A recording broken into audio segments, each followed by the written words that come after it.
Good evening, students. Welcome back to the PIMS Educational Academy social class.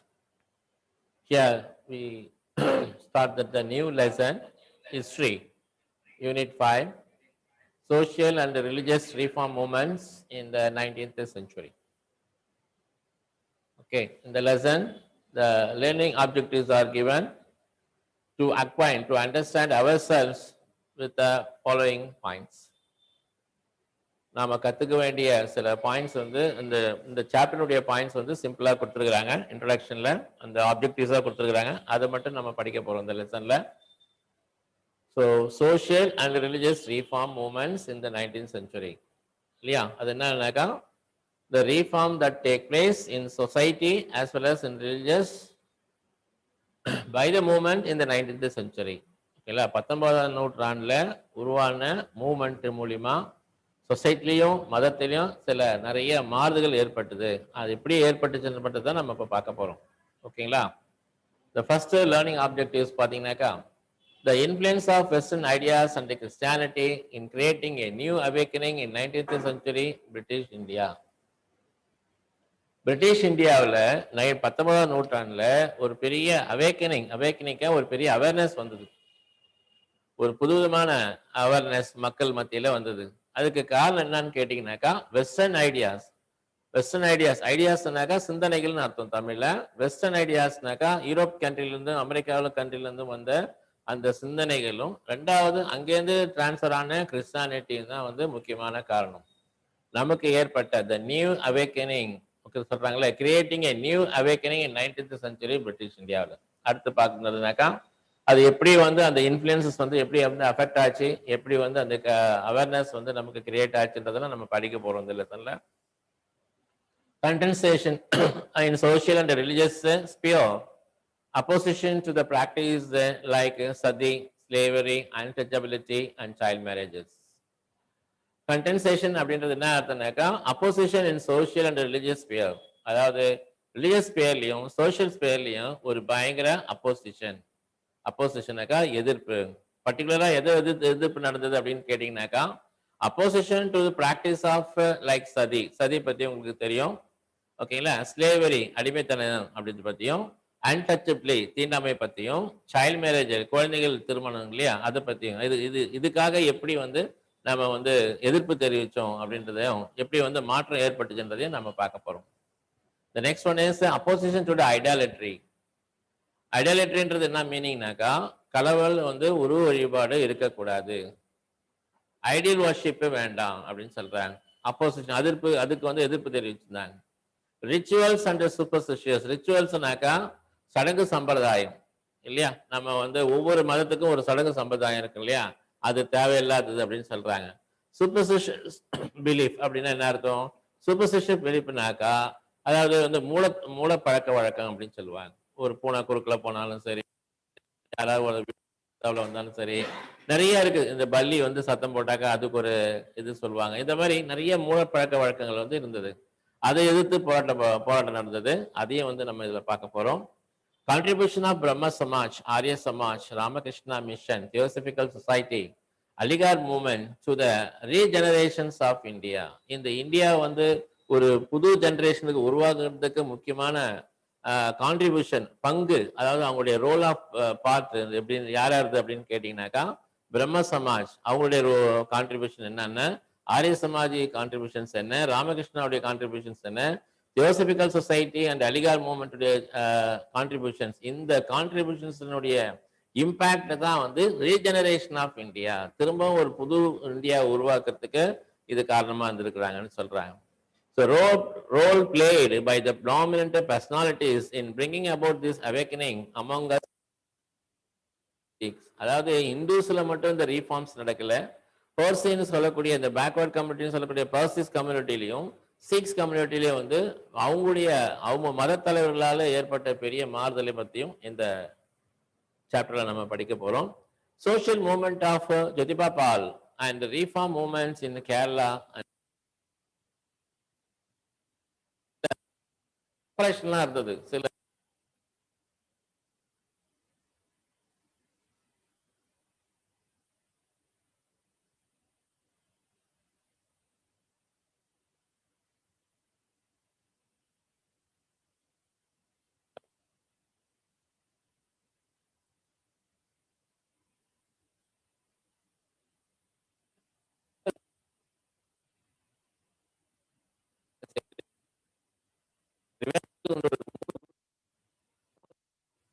Contribute பண்ணாங்க.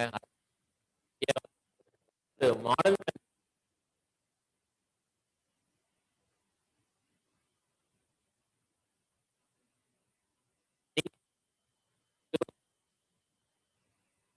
also produced a new English educated middle classes. So நம்ம இந்தியாவில் வந்து east India கம்பெனின்னு ஒன்று இருந்தது. அந்த east India கம்பெனியில் வந்து ஒர்க் பண்ணுறதுக்கு கிளரிக்கல் லெவல் இல்லை எழுத்தாளர்னு சொல்லுவாங்க இல்லையா, அந்த மாதிரி கிளரிக்கல் ஒர்க்கு செய்யறதுக்காக என்ன பண்ணாங்க, ப்ரொடியூசிங் கிளர்க், அதாவது இங்கிலீஷ் எஜுகேஷனை வந்து இன்ட்ரடியூஸ் பண்ணாங்க. அந்த கிளர்க் ஒர்க்கு ஜாப் வந்து இந்தியன்ஸ்க்கு கொடுக்கறதுக்காக இங்கிலீஷ் எஜுகேஷன்ஸ் வந்து இன்ட்ரடியூஸ் பண்ணாங்க. அந்த இங்கிலீஷ் எஜுகேஷன் வந்து கிளர்க்கு மட்டும் தான் யூஸ் ஆகல, அதே மாதிரி also produce a new English educated middle class people. Middle கிளாஸ்னாக்கா மிடில் கிளாஸ்ல இருந்து வந்த சில இங்கிலீஷ் எஜுகேட்டர்லையும் வந்து அது உருவாக்குச்சுன்னு சொன்னாங்க. எது உருவாக்குச்சுன்னாக்கா, the English education produced English educated middle classes அப்படின்னு சொல்றாங்க. அதாவது இந்தியன்ஸ்குள்ள படித்த சில இளைஞர்களை வந்து உருவாக்குச்சுன்னு சொல்றாங்க. இந்த இங்கிலீஷ் எஜுகேஷன் வந்து கிளரிக்கலுக்காக இன்ட்ரடியூஸ் பண்ணாலும், ஆனா அது என்ன செஞ்சிருக்குது, சில புது வகையான படித்த இந்தியன் இளைஞர்களை வந்து உருவாக்கி இருக்குது அப்படின்னு சொல்லலாம். மிடில் கிளாஸ் ஃபேமிலில இருந்து வந்த சில இங்கிலீஷ் எஜுகேட்டட் ஆங்கிலம் படிச்ச சில படிப்பாளிகளை வந்து உருவாக்கி இருக்கிறத பத்தி சொல்றாங்க. ஓகேங்களா? அப்போ அந்த திஸ் கிளாஸ்ன்றது அந்த middle class came under the influence of western ideas and thoughts. Okay, this class இந்த new English educated middle class people இருக்கிறாங்களா, அவங்க என்ன வந்து பாதிப்பை ஏற்படுத்துச்சு அப்படின்னாக்கா, அவங்களுக்கு எப்படி இந்த ஐடியா வந்துச்சு அப்படின்னாக்கா, western ideas and thoughts. Western ideas and thoughts என்ன? இப்போ வெஸ்டர்ன் ஐடியாஸ்ல பாருங்க, இப்போ யூரோப்பியன் கண்ட்ரீஸ்லாம் பார்த்தீங்கன்னாக்கா, the people enjoy the fundamental rights and the government also supported to the people இல்லையா. கவர்மெண்ட்டும் வந்து மக்களுக்கு உதவுது, மக்களும் வந்து ரொம்ப சந்தோஷமா லைஃபை என்ஜாய் பண்றாங்க. இந்த மாதிரி அவங்க அங்க பார்க்கும்போது மக்களுக்கு எந்த ஒரு ஸ்லேவரியோ எந்த ஒரு பிரச்சனையும் இல்லாம தே கேன் என்ஜாய், அதாவது ரொம்ப அழகான ஒரு வாழ்க்கையை வாழ்ந்துருக்கிறாங்க. ஸோ அப்போ அந்த வெஸ்டர்னுடைய ஐடியாஸும் வெஸ்டர்னுடைய தாட்ஸும் வந்து இவங்களை என்ன செய்ய வந்ததுனாக்கா, இந்த மாதிரி ஒரு புது மிடில் கிளாஸை வந்து உருவாக்குறதுக்கு சந்தர்ப்பமா சொல்றாங்க. Influence the western ideas and thoughts. Okay, அப்போ Christianity also had its effect on the newly emerging middle class. Christianity ஒரு விதத்தில் நம்ம சொல்லலாம், அதனுடைய தாக்கமும் வந்து இந்த மாதிரி ஒரு புதுசா ஒரு English educated middle class people வந்து உருவாக்குறதுக்கு காரணமா இருந்ததுன்னு சொல்றாங்க. தோ த ஸ்மால் இன் நம்பர், இந்த படிச்ச இளைஞர் இருக்கிறாங்களே, இந்த new English educated middle class people வந்து நம்பர் பார்த்தீங்கன்னாக்கா ரொம்ப கம்மி, படிச்சவங்களே ரொம்ப கம்மி அந்த காலத்துல. The educated middle class began to take a lead in political as well as in reform movement. இவங்க வந்து அரசியல்ல ஒரு பெரிய, அதாவது எண்ணிக்கையில இவங்க குறைவா இருந்தாலும் அரசியல் மாற்றத்திலையும் சரி, இல்ல அந்த சமுதாயம் சொல்றாங்க சொசைட்டிலோட ரீஃபார்ம்ஸ்லயும் சரி, இவங்க இந்த இந்த பீப்புள் தான் வந்து மூவ்மெண்ட் மூலியமா வந்து நிறைய சேஞ்சஸ் ஏற்படுத்திருக்கிறாங்க. தே ஆர் கவுண்டபிள் தான் இல்லையா. அந்த நியூ எஜுகேட்டட் இங்கிலீஷ் பீப்புள் வந்து கவுண்டபிள், எண்ணக்கூடியவங்க தான், ரொம்ப கம்மி. இருந்தாலும் அவங்கள மூலியமா என்ன ஆச்சுனாக்கா பெரிய பொலிட்டிக்கல் மாற்றம் ஏற்பட்டுச்சு, பெரிய ரீஃபார்ம் மூவ்மெண்ட்ஸ் வந்து நிறைய ஆரம்பிக்கிறதுக்கு அது ஒரு காரணமா இருந்ததுன்னு சொல்றாங்க. The Indian reformers were however quite resistant to subject their old notions and the habit of clerical scrutiny அப்படின்னு சொல்றாங்க. The Indian reformers were however quite resistant to subject their old notion and habit to critical scrutiny அப்படின்னு சொல்றாங்க. என்ன அர்த்தம் அப்படின்னாக்கா, இப்ப திடீர்னு போய் நம்ம வந்து ஆர்த்தடாக்ஸ் பீப்புள்லாம் யாருன்னு கேட்டீங்கன்னாக்கா, பழங்கால மக்கள் இருக்கிறாங்களே, அவங்ககிட்ட போய் திடீர்னு ஒரு புதுசா ஒரு ஐடியா போய் சொன்னோம்னு வச்சுங்களேன், அவங்க அக்செப்ட் பண்ணிக்க மாட்டாங்க. அக்செப்ட் பண்ணிக்க மாட்டாங்க. ஓகேவா? அதே அப்போ நம்ம என்ன செய்யணும், அவங்ககிட்ட போய் டைரக்டா வந்து நம்ம அந்த அதாவது புது பழக்க வழக்கங்களை போயிட்டு நம்ம சொன்னோம்னு வச்சுக்க, அவங்க ஏத்துக்க மாட்டாங்க. அப்ப நம்மள வந்து ஒரு பெரிய ஒரு எனிமி மாதிரி அவங்க ட்ரீட் பண்ணுவாங்க. அதனால இவங்க இந்த நியூ எஜுகேட்டட் இங்கிலீஷ் பீப்புள்கிட்ட போயிட்டு அந்த சூப்பர்ஸ்டிஷியஸ் ஐடியா பத்தி சொன்னாலும் சரி, இல்ல வந்து அபாலிஷன் ஆஃப் சதியை பத்தி சொன்னாலும் சரி, உடனே அவங்க ஏத்துக்க மாட்டாங்க. ஏன்னா அவங்க வந்து டெரிட்டரியா வந்து அதை ஃபாலோ பண்ணிட்டு வராங்க. அப்போ அந்த மாதிரி நம்ம திடீர்னு போய் சொன்னோம்னு வச்சுங்களேன், அந்த புது ஐடியா வந்து இன்சிஸ்ட் பண்ணாக்கா அவங்களால ஏத்துக்க முடியாது. இந்த இந்தியன் ரிஃபார்மர்ஸ் வேர் அவர் குவைட் ரெசிஸ்டன்ட், அவங்ககிட்ட போய் டைரக்டா சொல்றதுக்கு அவங்களுக்கு வந்து ஒரு தயக்கத்தை காட்டினாங்க. Old notations and habitual of the critical student. அப்ப என்ன செய்யலாம், டைரக்டா போய் அவங்களுக்கு வந்து அந்த டைரக்டா போயிட்டு அந்த நியூ ஐடியாஸ் போய் எடுத்து சொல்றதுக்கு பதிலா, instead of they attempted to harmonize Yes, harmonize both Indian and Western culture. அப்போ டைரக்டா போய் அந்த நியூ ஐடியாஸ் அவங்களுக்கு இன்சிஸ்ட் பண்றதுக்கு பதிலா ரெண்டையும் கலந்த மாதிரி இதனுடைய அட்வான்டேஜ் என்ன அதனுடைய அட்வான்டேஜ் என்ன இப்படி அவங்க வந்து சிமிலாரிட்டி டிஸ்சிமிலாரிட்டிஸ் எல்லாம் எடுத்து சொல்லி நம்ம பழங்காலத்தினுடைய பழக்க வழக்கங்களை ஃபாலோ பண்றதுனாலையும் புதுசா வந்திருக்கிற பழக்க வழக்கங்களை பத்தி அது வந்து கம்பேரிசன் பண்ணி அவருடைய அட்வான்டேஜ் அந்த டிஸ்அட்வான்டேஜ் எடுத்து சொல்லி அப்படிதான் வந்து மக்களை வந்து அவங்க என்ன செஞ்சாங்க சேஞ்ச் பண்ணாங்க. ஸோ நாம வந்து ஆர்த்தடாக்ஸ் பீப்புள் அந்த காலத்துல இருந்ததுனால புது ரீஃபார்ம்ஸ் நியூ ரீஃபார்ம்ஸை வந்து அக்செப்ட் பண்ணக்கூடிய நிலைமையில நம்ம இல்லை. அதனால இந்த நியூ எஜுகேட்டட் இந்தியன்ஸ் என்ன செய்யுங்க அதை எடுத்து போய் சொல்றதுக்கு வந்து பயந்தது காரணமா தான் ரெண்டையும் வந்து கம்பேர் பண்ணி அவங்களுக்கு எடுத்து சொன்னாங்க. அப்பதான் அவங்க புரிஞ்சுக்குவாங்க. அதனால அதுதான் இங்க சொல்றாங்க. instead they attempted to harmonize both Indian and Western cultures. ரெண்டு கல்ச்சரை எடுத்து சொல்லி அவங்களை வந்து காம்ப்ரமைஸ் பண்ணாங்க. Okay, their ideas and their actions help the mitigate social evils such as sati, female infanticides, child marriages, and various superstitious beliefs. அப்போ their ideas and their action help the mitigate. அவங்க போயிட்டு அந்த மாதிரி ரெண்டையும் similarity சொல்லும் போதுதான் எதை பத்தி அவங்க சொல்றாங்க, the social evils, சமுதாயத்தில் இருக்கிற தீமைகள். ஓகே, ஹெல்ப் டு மிட்டிகேட், அதாவது இதை பத்தி அவங்க புரிய வச்சிருக்கிறாங்க. எப்படின்னு கேட்டீங்கன்னாக்கா அந்த படிச்ச இளைஞர் இருக்கிறாங்களே, இந்த நியூ இங்கிலீஷ் எஜுகேட்டட் பீப்புள் இருக்கிறாங்க இல்லையா, அவங்களுடைய ஐடியாஸ் அவங்களுடைய நடவடிக்கை ஆக்ஷன்ஸ் எல்லாம் பார்த்தீங்கன்னா help to mitigate the socialism. இன்னைக்கு நம்ம சமுதாயத்தில் இதெல்லாம் நம்ம பார்க்கறதே இல்லை. இப்போ சதி என்ற பிராக்டிஸே கிடையாது. ஃபீமேல் இன்ஃபான்டிசைட்ஸ் செய்யறதும் கிடையாது. அதே மாதிரி சைல்ட் மேரேஜஸும் இப்போ கிடையாது. சைல்ட் மேரேஜ் செஞ்சாக்கா அது வந்து அகெயின்ஸ்ட் த லான்னு அர்த்தம் இல்லையா. அண்ட் வேர் சூப்பர்ஸ்டிஷியஸ் பிலீஃப், இன்னைக்கு இந்த மாடர்ன் சொசைட்டில வந்து நம்ம சூப்பர்ஸ்டிஷியஸ் பிலீஃப்னு சொல்லக்கூடிய அதாவது வந்து மூலப்பழக்க வழக்கங்கள்லாம் வந்து இப்போ நம்மகிட்ட வந்து அதிகமாக கிடையாது. இத்தனைக்கும் வந்து இந்த சொசைட்டில அதாவது அந்த காலத்துல இதெல்லாம் வந்து அப்படி டீப் ரூட்டடா இருந்தது. டீப் ரூட்டட்னா என்ன அர்த்தம்னாக்கா மக்கள் மனசுல இந்த பிராக்டிஸ் எல்லாம் வந்து ஆழ் மனசா இருந்தது. ஆனா இது அத்தனையுமே வந்து தப்பான விஷயங்கள் தான். ஓகே, அதனால என்ன செஞ்சாங்க, இந்த reform movement of 19th century இந்த சோசியல் ஈவெண்ட்ஸ் எல்லாம் ரிமூவ் பண்றதுக்காகவே என்ன செஞ்சாங்க, ரீஃபார்ம் மூவ்மெண்ட்னு ஒன்று ஆரம்பிச்சாங்க. எப்பன்னு கேட்டீங்கன்னாக்கா 19th century. இந்த realm of religious fall under two broad categories. Okay, இது வந்து இந்த மூவ்மெண்ட் வந்து ரெண்டு கேட்டகரியில ஆரம்பிச்சுக்கிறாங்க. ஒன்னு வந்து ரீஃபார்மிஸ்ட் movement like Brahmo Samaj, Prarthana Samaj and Aligarh movement. Okay, அதாவது இந்த ரீஃபார்மிஸ்ட் மூவ்மெண்ட் அப்படின்றது ரீஃபார்ம்னாக்கா சமுதாயத்தை வந்து சீர்திருத்தக்கூடிய இயக்கம் அப்படி சொல்லக்கூடியது. அதெல்லாம் எதுன்னு கேட்டீங்கன்னாக்கா பிரம்ம சமாஜ், பிரார்த்தன சமாஜ் அண்ட் அலிகார் மூவ்மெண்ட் சொல்லுவாங்க. அதே மாதிரி ரிவிவிஸ்ட் புத்துணர்ச்சி கொடுக்கக்கூடிய ஒரு இயக்கம் எதுன்னு கேட்டீங்கன்னாக்கா ஆரிய சமாஜ், ராமகிருஷ்ணா மிஷன், தேவமாத் மூவ்மெண்ட். இதெல்லாம் பார்த்தீங்கன்னாக்கா ஒரு ரிவைவலிஸ்ட்னாக்கா bring back the original situations, அதில் bring back the original system. பழைய காலத்துல வந்து எப்படி வந்து மூவ்மெண்ட் அந்த இது நடந்ததோ அதை திரும்ப கொண்டு வர்றது பேர் வந்து ரிவைவலிஸ்ட் அப்படின்னு சொல்லுவாங்க. ஓகேவா, அதாவது புத்துணர்ச்சி ஏற்படுத்துறது இல்லையா, அந்த மாதிரி ஒரு இயக்கம் தான் வந்து ரிவைவலிஸ்ட் மூவ்மெண்ட் சொல்லுவாங்க. அந்த மாதிரி இயக்கம் எதுன்னு கேட்டீங்கன்னாக்கா எந்தெந்த மூவ்மெண்ட் கேட்டீங்கன்னா ஆரிய சமாஜ்ன்ற ஒரு movement, Ramakrishna Mission and Deoband movement சொல்றாங்க. They were also attempt to challenge the oppressive social structure by Jyotipal in Pune, Narayana Guru and Ayangali in Kerala, and Ramlinga Adigal and Ayodhi Dasar of Tamil Nadu. இந்த ரெண்டு குரூப்புக்கு தவிர ரெண்டு குரூப்னாக்க ஒன்று வந்து ரீஃபார்மிஸ்ட் movement ஒன்று பார்த்தோம், இன்னொன்று வந்து ரெவல்யூஷனிஸ்ட் மூவ்மெண்ட்னு பார்த்தோம். அடுத்த கேட்டகரி ஒரு மூவ்மெண்ட் ஒன்று இருக்குது பாருங்க, அப்ரசிவ் சோசியல் ஸ்ட்ரக்சர் மூவ்மெண்ட்னு சொல்றாங்க. அதாவது சமுதாயத்துல ஒடுக்கப்பட்ட மக்களுக்காக அவங்களுடைய விடுதலைக்காக விடுதலைக்காக போராடிய ஒரு மூவ்மெண்ட்டுக்கு பேர் தான் வந்து என்ன சொல்றாங்க, அப்ரசிவ் சோசியல் ஸ்ட்ரக்சர். இந்த மாதிரி சமுதாயத்துல ஒடுக்கப்பட்டவங்களுக்காக பாடுபட்ட அந்த ரீஃபார்ம் லீடர்ஸ் யாருன்னு கேட்டீங்கன்னாக்கா Jyotiba Phule in Pune, Narayana Guru and Ayyankali in Kerala, and Ramalinga Adigal and Iyothee Thass இன் தமிழ்நாடு. இவங்கெல்லாம் வந்து மக்கள் சொசைட்டில வந்து அடிமைப்படுத்தவங்களுக்கு விடுதலை வாங்கி கொடுத்ததுக்காக போராட்டம் பண்ண மூவ்மெண்ட் அப்படின்னு சொல்றாங்க.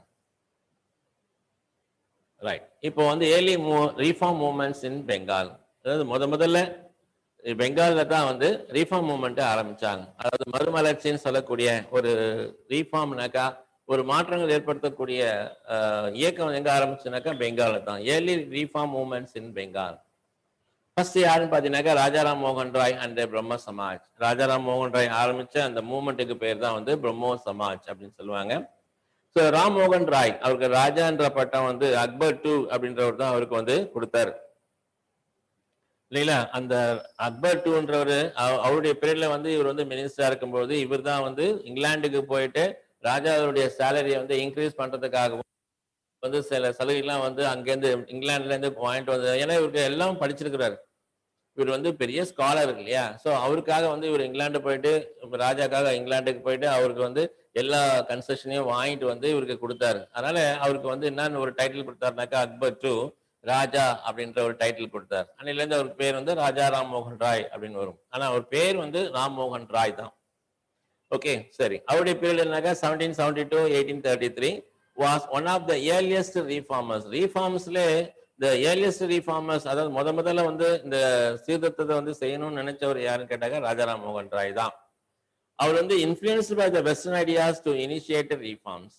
அவருக்கு எப்படி இந்த யோசனை வந்தது, எப்படி இந்த மூவ்மெண்ட் ஆரம்பிக்கணுன்ற யோசனை வந்தது, எப்படி வந்து சொசைட்டியை மாற்றணுன்ற யோசனை வந்தது அப்படின்னு கேட்டீங்கன்னாக்கா, தட் இஸ் ஆல்சோ எதுன்னு கேட்டீங்கன்னாக்கா causes for the western ideas.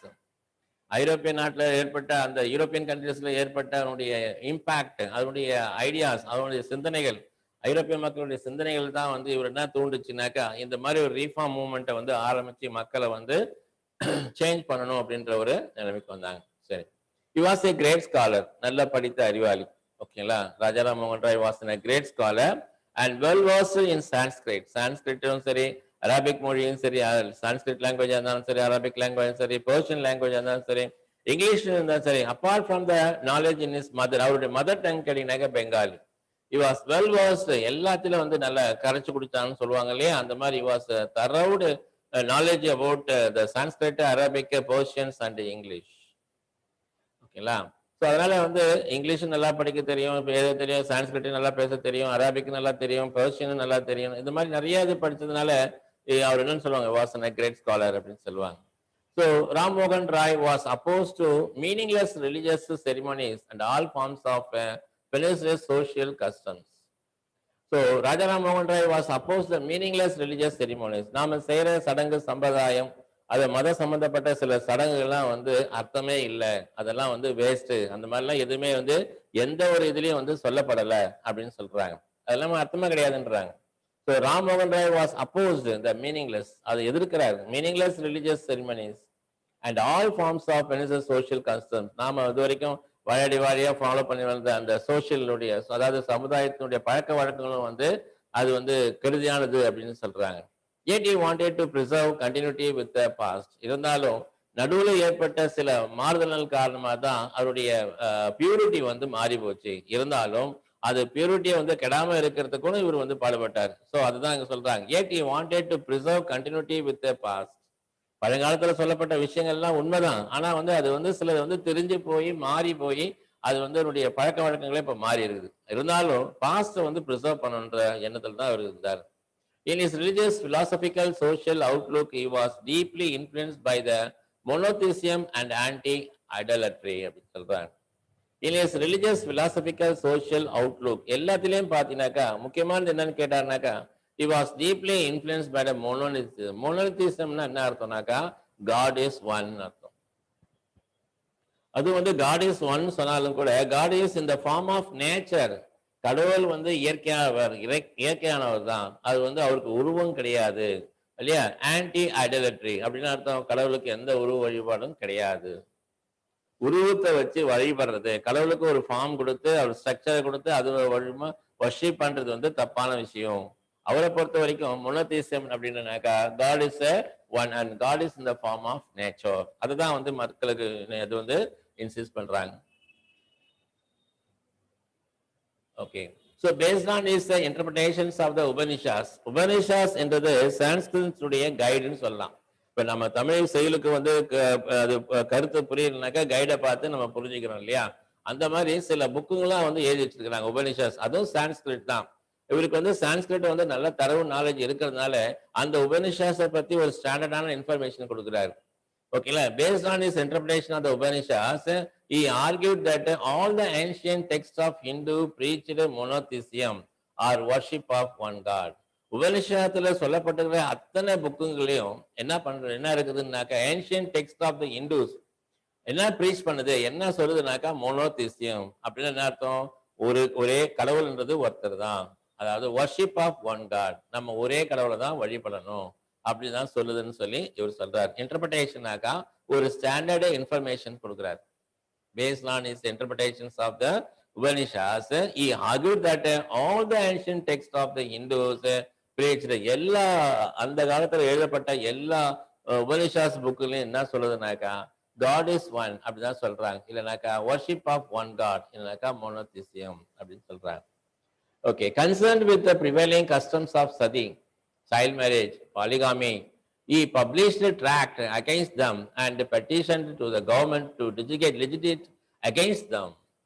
Concerned with the prevailing customs, அந்த காலத்துல இருந்து இந்த பழக்க வழக்கங்கள் இருக்குது. அதாவது சதி, சதினாக்கா உடன்கட்டை ஏறுதுன்னு சொல்லுவாங்க. கணவர் இறந்துட்ட பிறகு, after the death of dismiss of a husband, the wife had to jump over the funeral fire அப்படின்னு சொல்லுவாங்க. கணவன் வந்து தீமுற்ற அந்த நெருப்புல வந்து உயிரோட இருக்கிற மனைவி வந்து அதுல விழுந்து இறந்து போகணும் அப்படின்னு சொல்றாங்க.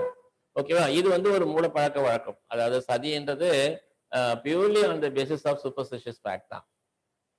ஸோ இதை பத்தி அவளை பொறுத்தவரை என்ன சொல்றாருனாக்கா, கன்சர்ன் வித் ப்ரிவலிங் கஸ்டம், சதியை பத்தியோ, சைல்ட் மேரேஜ் அதாவது உறவு பிரியக்கூடாது, சொத்து பிரியக்கூடாதுன்ற காரணத்துக்காக தான் அந்த காலத்துல வந்து சைல்ட் மேரேஜஸ் பண்ணுவாங்க. ஓகேவா? ஆனா அந்த காலத்துல சைல்ட் மேரேஜ் பண்ணும்பொழுது அந்த பையன் வந்து இறந்துட்டானா அந்த பொண்ணு விடவு தான். ஒரு சமயம் அந்த பொண்ணு இறந்து போச்சுனாக்கா அந்த பையன் மறுபடியும் திருமணம் செஞ்சுக்கலாம். அதுல வந்து ரூல்ஸ் இருக்கு. ஸோ அந்த மாதிரி இது மாதிரி பார்த்தீங்கன்னா நிறைய விடோஸ் தான் வந்து அதிகமாக ஆகுறாங்க. ஸோ சதி, சைல்ட் மேரேஜஸ் அண்ட் பாலிகாமி. பாலிகாமின்னு என்ன அர்த்தம்? நம்முடைய இந்து கஸ்டம்ஸ் படி என்ன சொல்லுவாங்க, ஒருத்தனுக்கு ஒருத்தின்னு சொல்லுவாங்க இல்லையா? அதானே இந்து கஸ்டம்ஸ் உடையது, கல்ச்சர்ஸ் உடையது, ஒருத்தனுக்கு ஒருத்தின்னு தான் சொல்லுவாங்க இல்லையா? ஆனா பாலிகாமின்றது ஒருத்தனுக்கு பலத்தி, ஒருவருக்கு வந்து பல மனைவிமார்கள் இருந்தாங்கன்னா அதுக்கு பேர் தான் வந்து பாலிகாமின்னு சொல்றாங்க. அப்போ அந்த ஒருத்தர் பல மனைவிகள் இருக்கும்போது அந்த ஒருத்தர் இறந்துட்டாருனாக்கா அந்த மனைவிகள் அத்தனையுமே என்னவா மாறிடுறாங்க, விடோவா மாறிடுறாங்க. அப்போ விடோவுடைய ரேஷியோ நாட்டுல என்ன ஆகுது, அதிகமாகுது. அதனால தேவையில்லை அப்படின்னு சொல்றாங்க. ஓகே, அப்ப சதியும் சரி, சைல்ட் மேரேஜும் சரி, பாலிகாமியும் சரி. பப்ளிஷ்டு ட்ராக்ட், நிறைய புக்குகள் அதை பத்தி எழுதிக்கிறார். நிறைய புக்கில் வந்து பப்ளிஷும் பண்ணியிருக்கிறார். இந்த மாதிரி சொசைட்டில பல சோசியல் ஈவல்ஸ் இருக்கிறத பத்தி நிறைய புக்ஸ் எழுதிக்கிறார். அகைன்ஸ்ட் தம் அண்ட் பெட்டிஷன், நிறைய தடவை என்ன சொல்ற மனு கொடுத்திருக்கிறார். Petition to the government to legitimate, அதாவது சட்டப்பூர்வமா இதெல்லாம் தடுத்து நிறுத்துங்க அப்படின்னு சொல்லி நிறைய பெட்டிஷன் வந்து கொடுத்திருக்கிறார். He advocated the right to widows of remarriage. அப்போ நாட்டுல வந்து அது அந்த காலத்துல பாத்தீங்கன்னா விடோஸ் வந்து அதிகமா இருக்கிறாங்க. அவங்களுக்கு திரும்ப மறுமணம் செய்யறதுக்கு உரிமை கொடுக்கணும் அப்படின்னு சொல்றாங்க. He advocated. ஸோ ராஜாராம் மோகன் Roy advocated the right to widow remarriage. Widows எல்லாம் வந்து திரும்பவும் வந்து மறுமணம் பண்ணிக்கிறது. ஏன்னா அந்த காலத்துல சட்டம் கிடையாது. ஒரு தடவை விடோஸ்னாக்கா அவங்க லைஃபே முடிஞ்சு போயிடுச்சு தான் அர்த்தம். அவங்க திருமணம் மறுபடியும் பண்ணிக்க கூடாதுன்னு சொல்றாங்க. ஆனா இன்னைக்கு சட்டம் என்ன சொல்றது, திரும்ப பண்ணிக்கலாம் அப்படின்னு சொல்றாங்க. ஸோ அன்னைக்கு 19th செஞ்சுரியில ஏற்பட்ட அதனுடைய இம்பாக்ட் தான் இன்னைக்கு வந்து நிறைய பேர் என்ன செய்றாங்க, ரீமேரேஜ் பண்ணிக்கிறாங்க. விடோ வந்து ரீமேரேஜ் பண்றதுக்கு உண்டான சட்டம் இருக்குது இன்னைக்கு. அதெல்லாம் கொண்டு வந்தது இவங்க தான். Okay, so he advocated the right of widow to remarry. He wanted polygamy to end. அதாவது பலதரப்பட்ட திருமணம் அப்படின்னு சொல்றாங்க இல்லையா, அதுக்கு பேர் தான் polygamy. So he wanted polygamy to end. அந்த சிஸ்டம் வந்து ஒழியணும், அது வந்து ஒரு முடிவுக்கு வரணும் அப்படின்னு சொல்றாங்க. He appealed to reason and humanity and the compassion of the people. He appealed to the reason and the humanity and compassion of the people. Okay, என்ன ரீசன்? ரீசன்னா என்ன அர்த்தம்? எதுக்காக நடக்குது, ஏன் நடக்குது, மனிதாபிமானத்தோட நடந்துக்கணும். அதாவது காரணத்தை வந்து புரிஞ்சுக்கணும். கருணை உணர்வோடு மக்கள் இருக்கணும் அப்படின்னு தான் வந்து இவர் விரும்புறாரு. His campaign played a key role in forcing the Governor General. இவர் ஏற்படுத்தின அந்த கேம்பெயின், அந்த ஆக்டிவிட்டிஸ், சொசைட்டில ஏற்படுத்த அந்த ஆக்டிவிட்டிஸ் என்ன செஞ்சதுனாக்கா, இங்க பிரிட்டிஷ் கவர்னர் ஜெனரல் யாருனாக்கா வில்லியம் பென்டிக். இவர் வந்து ஹிந்துஸுக்கு வந்து மோஸ்ட்லி சப்போர்ட் பண்ணக்கூடிய ஒரு பிரிட்டிஷ் கவர்னர் ஜெனரல். இந்தியாவில் நிறைய பேருக்கு, அதாவது இந்தியன்ஸுக்கு வந்து சப்போர்ட் பண்ண கவர்னர்ஸ் இருக்கிறாங்க. அதுல ரொம்ப அதாவது ரொம்ப மோஸ்ட் ஃபேமஸான கவர்னர் ஜெனரல் யாருன்னு கேட்டீங்கன்னாக்கா வில்லியம் பென்டிக் தான் சொல்லுவாங்க. ஓகே, சோ அவர் என்ன செஞ்சாரு, லெஜிஸ்லேஷன் அபாலிஷிங் சதி இன் 1829. அப்போ என்ன ராஜாராம் மோகன் ராயனுடைய அந்த கேம்பெயின், அவர் ஏற்படுத்தின அந்த ஒரு ஆக்டிவிட்டிஸ், அவர் வந்து ஏற்படுத்தின அந்த பிரச்சாரம் எதை பத்தி அப்படின்னு கேட்டீங்கன்னாக்கா, key role and forcing the governor general. அப்ப என்ன செஞ்சது, கவர்னருக்கு வந்து அதை வந்து என்ன ஒழிக்கணும்ன்ற ஒரு எண்ணம் வந்தது. பிரிட்டிஷ் கவர்னருக்கு அந்த எண்ணம் வந்ததுனால சட்டப்பூர்வமா பாசிங் பை லெஜிஸ்லேஷன் என்ன செஞ்சாங்க? அபாலிஷிங் த பிராக்டிஸ் ஆஃப் சதி இன் 1829. அப்ப இதுக்கு முக்கியமான காரணம் யாரு? முக்கியமான கான்ட்ரிபியூஷன் யாருன்னு கேட்டீங்கன்னாக்கா ராஜாராம் மோகன் ராய் தான். ஸோ அவருடைய கேம்பெயினுடைய இம்பாக்ட் தான் என்ன ஆச்சுனாக்கா, British governor general Lord William Bentinck மூலியமா சட்டப்பூர்வமா வந்து அதை என்ன பண்ணிட்டாங்க? பேன் பண்ணிட்டாங்க. அபாலிஷன் ஆஃப் சதி 1829. அது எப்படி கொடுத்தாங்க அப்படின்னாக்கா, அது வந்து பிராக்டிஸ், அதாவது அந்த பிராக்டிஸ் பண்றவங்களுக்கு வந்து பனிஷ்மெண்ட் உண்டுன்னு சொன்னாங்க. அதை இன்டியூஸ் பண்றாங்க பாருங்க, அதை வந்து தூண்டி விடுறாங்க பாருங்க, அவங்களுக்கு வந்து கேபிட்டல் பனிஷ்மெண்ட் அப்படின்னு சொல்லிட்டாங்க. கேபிட்டல் பனிஷ்மெண்ட்னா என்ன அர்த்தம் அப்படின்னாக்கா, அவங்களுக்கு தூக்கு தண்டனை கொடுத்துருவேன் அப்படின்னு சொல்லிட்டாங்க. ஸோ அந்த மாதிரி சட்டங்கள் மூலியமா கடுமையாக ஆக்கினதுனால தான் இன்னைக்கு இந்த பிராக்டிஸ் நம்ம நாட்டில் இல்லாம போயிடுச்சு. சதி அப்படின்ற ஒரு social evil practices. So Rammohan Roy condemned the subjugation of woman, அதாவது பெண்களை வந்து மட்டம் தட்டுறது, பெண்களை வந்து அடிமையா வச்சிருக்கிறது வந்து அவர் வந்து பயங்கரமா எதிர்ப்பு தெரிவிக்கிறார்.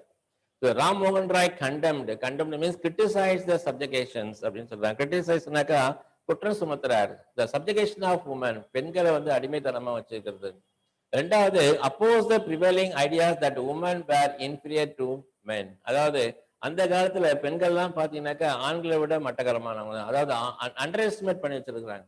பெண்களால எதுவும் சாதிக்க முடியாது, பெண்களுக்கு எந்தவித பிரயோஜனமும் கிடையாது, அடுப்போதும் பெண்களுக்கு கல்வி எதிர்க்கணும் சொல்லியிருந்தாங்க இல்லையா. அவங்க வந்து வெறும் சமைக்கிறதுக்கு மட்டும்தான் லாய்க்கு, வேற எதுக்கும் லாய்க்கு இல்லை அப்படின்ற ஒரு ஐடியா இருந்தது இல்லையா. அதையும் வந்து இவர் வெறுக்கிறார். Oppose the prevailing idea that woman were inferior to men. So ஆண்களுக்கு பெண்கள் வந்து எப்படி சொல்றது, இன்ஃபீரியர்னாக்கா ஒரு எப்படி சொல்றது, அதை அவங்க வந்து ஒரு மட்டமானவங்க தான் அப்படி மாதிரி ஃபீல் பண்ணியிருந்தாங்க. அதை வந்து இவர் எதிர்க்கிறார். Is strongly advocate education for woman. கண்டிப்பா பெண்கள், கண்டிப்பா வந்து பெண்கள் என்ன பண்ணணும்? கல்வி கற்கணும், எஜுகேஷன் கிடைக்கணும் அப்படின்னு சொல்லி அதை வந்து ரொம்ப சப்போர்ட் பண்ணி பேசுறாரு. He gave his full support for the introductions of English language and Western science in schools and colleges.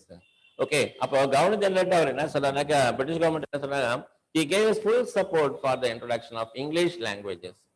ஏன்னா இங்கிலீஷ் லாங்குவேஜ் அவசியமா கத்துக்கணும், வெஸ்டர்ன் சயின்ஸ் வந்து கண்டிப்பா தெரிஞ்சுக்கணும். வெஸ்டர்ன் சயின்ஸ்னா European science in schools and colleges. இப்போ இந்த வெஸ்டர்ன் சயின்ஸ் என்ன சொல்லு நம்ம கொடுக்கணும்னாக்கா, நம்மளுடைய இன்டெலெக்சுவல் பவர் வந்து டெவலப் ஆகும் இல்லையா. நம்ம அந்த WH கொஸ்டின் சொல்லுவோம் இல்லையா, வாட், வேர், வென், ஹூம் அப்படின்னு சொல்லுவோம் இல்லையா, அது கூட வந்து ஹவுன்னு ஒரு சொல்லுவோம். ஓகே, அப்ப இந்த மாதிரி கேள்வி கேட்கக்கூடிய பழக்கம் எதுல வருதுன்னாக்கா, இந்த வெஸ்டர்ன் சயின்ஸ் தான் வருது.